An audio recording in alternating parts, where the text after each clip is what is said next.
So what is cash flow and what does it mean to your business? Well, today I'm going to tell you everything you need to know about cash flow.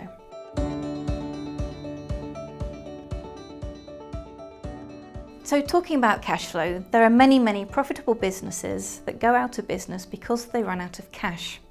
So cash flow is very different to your profit and loss. Profit and loss is very theoretical. It means that in theory, the business can generate a profit. But what sometimes happens is that the money going in doesn't time with the money going out and it doesn't work and then the business fails. You've heard the expression cash is king, and it's a really confusing expression because today we don't use cash. Everything is backs or contactless transfers. And what people mean by cash is king is that it means that if you haven't got cash in your bank to pay your bills, it really doesn't matter how many thousands of pounds of profit your business is predicted to make, you can't pay the rent tomorrow. So cash is king because we need to know we've got the cash to make the next rent payment. So cash flow is the flow of money coming into the business and money going out. So money coming in is revenue from sales, whether that's products or services. And money flowing out is going to be things like your rent, your electricity, your rates, and of course your staff salaries as well. If you find that the money's gone out of the business and the money's not coming back in again for another month, that's where you have a disparity between the flow of money going in and out. So if we compare that to a tidal pattern, for example. So we've got high tide money coming in and then low tide money coming out. Now apparently the part of the world that has the smallest gap between high tide and low tide is the Mediterranean and the Caribbean. So what we all want to do is we want to be in the Mediterranean and the Caribbean, as if I didn't need to tell you that already. What we want is that smallest ebb and flow between money coming in and money coming out so that the bank balance isn't moving too much. So as I said, if you're highly tidal and you've got a big disparity between money going out and money coming in, there's a risk that you can't pay your bills. A recent report from the Small Business Administration said that 28% of businesses that failed because of lack of cash in the business. So as a business coach and a business specialist, that's terrible news for me. If you've got difficulties, please do get in touch. The last thing I want to hear is another business adding to that stat. So the aim of talking today was to clarify a lot of the information around cash flow, but unfortunately I'm just going to have to delve into the areas that make it a little bit more complicated. There are multiple different ways of measuring cash flow, and unfortunately most of these are set up for investors or for large corporations, and they don't really suit our way of working in a small to medium-sized enterprise.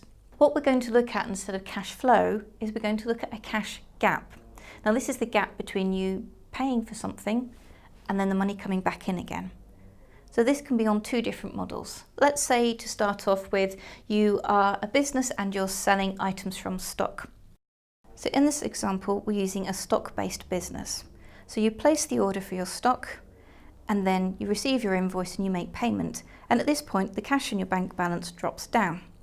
And then at the time that you're waiting for delivery or you've got these items in stock and until they're paid, your cash flow and your cash is gently dropping out of your bank account until you sold all the stock items and then your cash flow increases again. So the distance between the money going out of your account here and the money coming into your account here is what we call the cash gap. What we want to do, wherever we can, is to reduce and shrink this gap so that you don't get that area there where we start to go into overdraft or borrowing money.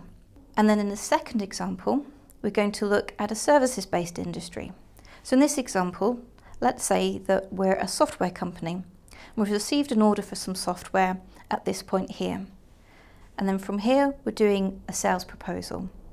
And then we start to do the gap analysis. And at this point, we're now going to do the development work on the software through to the testing phase and then through to test delivery. And then we go for the full product launch.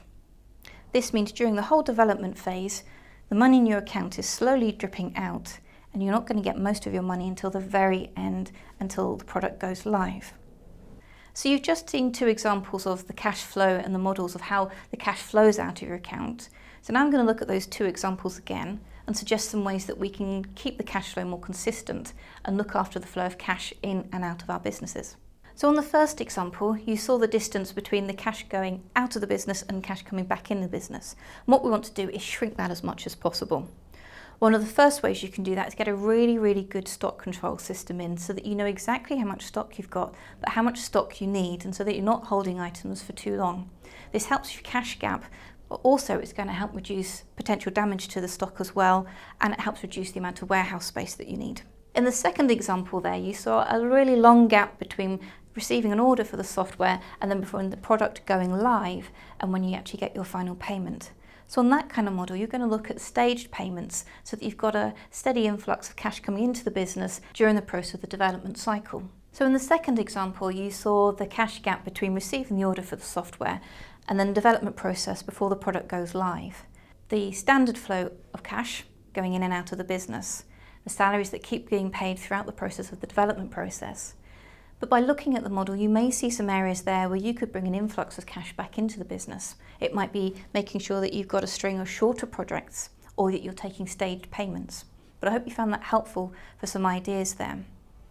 What I'm going to talk about in my next video is how you can make further changes and further improvements to your cash flow to make sure that you've always got a steady flow of cash into the business and you don't get yourself into trouble.